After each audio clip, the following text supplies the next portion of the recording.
Governor Charles Soludo of Anambra State is a failed governor.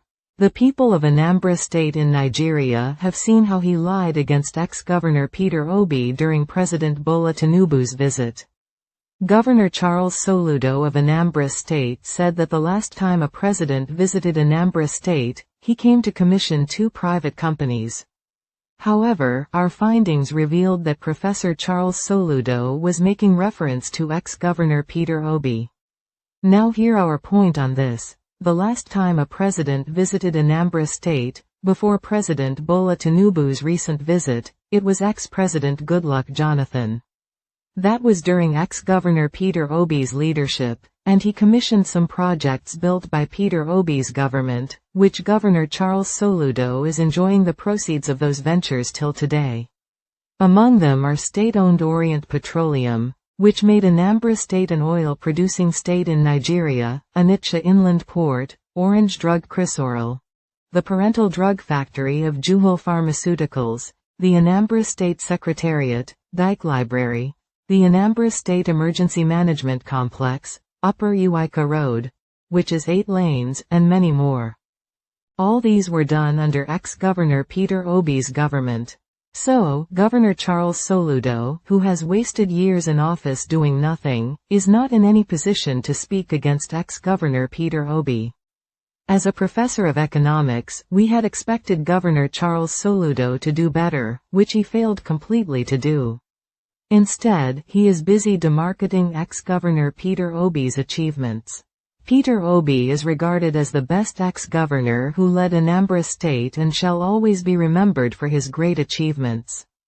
When ex-Governor Peter Obi was in power, the educational system of Anambra State was the best, the children of the state were among the best, and those who took JAM had great results, but today, under Governor Charles Soludo, who is a professor, everything about education is gone.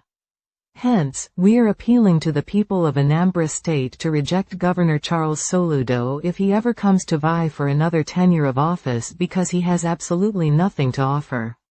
So re-electing him to office is going to be a wasted effort. The government of Nigeria paid $3.4 billion to the International Monetary Fund. This is just a fraction of what Nigeria owes the IMF.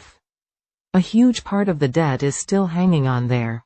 We are appealing to the government of Nigeria to always tell Nigerians who elected them to office the truth concerning the money they borrowed from the International Monetary Fund, IMF, and other financial institutions, including what is left behind.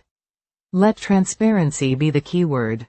We are saying so because the majority of Nigerians are celebrating that the government of Nigeria has cleared all the IMF debts, which is not correct. Now hear this. The government of Nigeria paid about $3.4 billion to the IMF as part of the debt the country owes, and the IMF has also confirmed it. We applaud the government of Nigeria for doing so. But Nigerians should understand that this money paid to the IMF is regarded as a legacy debt.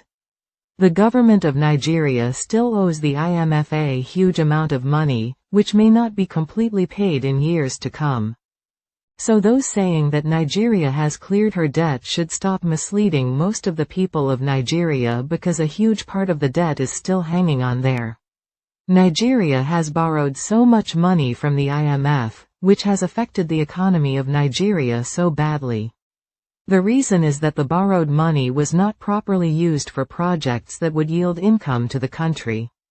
Again, if paying part of the debt to the IMF is to score a political point for the 2027 elections, then such moves may backfire because the Nigerian voters may have another plan and may not want to re-elect the President Bola Tinubu-led government to office, considering the poor nature of the economy and the insecurity across Nigeria. Most kidnapping activities happening in Nigeria cannot be carried out successfully without the assistance of some indigenous people of those communities.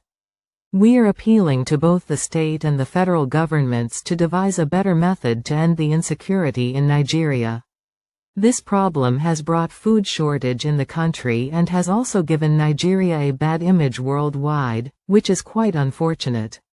Now, farmers are so scared to go to their farms because of fear of being killed by these bandits. We also believe that it would be difficult for bandits to go into a forest in another state in Nigeria and begin to stay there without the assistance of some community leaders. So the state government should look into these areas to see if a solution can be found to deal with this ugly situation. Abia State in Nigeria is one of the states where an ex-governor commissioned non-existent projects. Ex-Governor Okezi Ikpeazu is a case study. Ex-Governor Okezi Ikpeazu, who led Abia State before Governor Alex Otti came to power, allegedly commissioned projects in his state that were never there. Till today, the corrupt ex-governor of Abia State is moving freely in Nigeria without the government calling him to give an account of where he kept the money he claimed to have spent on those projects. So we are appealing to Governor Alex Otti of Abia State to get to work by putting ex-Governor Okezi Ikpeazu on trial. We also believe that the reason some of these corrupt governors in Nigeria keep on looting the treasury of their various states is because the moment they are out of office, that chapter would be closed completely, which is not fair to the people of Nigeria, who stood hours trying to cast their votes for these leaders whom they thought would lead them well but unfortunately failed them. Even if these corrupt ex-governors in Nigeria are not jailed, they should return the money they stole from the treasury of their various states. An insider in the United States government under ex-President Barack Obama and Hillary Clinton allegedly said that the goal of the U.S. was to eliminate Gaddafi of Libya, which they did. These were the words of an insider under the leadership of ex-President Barack Obama and Mrs. Hillary Clinton. According to the man, he said that the goal of the United States of America and some European countries was to eliminate Gaddafi of Libya, which they did successfully, and now the country is completely destroyed. They did not want him to resign from office but to have him eliminated. What was Gaddafi's offense? He wanted to unite the African nations so that they could stand firmly on their own without any interference from the outside world, which, in our opinion, is not too much to ask for. But the United States and some European countries did not want that. This means that leaving Gaddafi to continue his beautiful programs across Africa would affect the growth of the economy of various countries in the US and Europe. Hence, he had to go. Now they have started the same dirty game with Captain Ibrahim Traoré of Burkina Faso, who had allegedly faced 19 assassination attempts. But with the assistance of President Putin of Russia and the Chinese president, including leaders of other great countries in the world, who are supporting Ibrahim Traoré, their evil plans against him did not work and shall never work because the man is on the good side of history, trying to end the poverty in his country and at the same time creating awareness on the continent of Africa.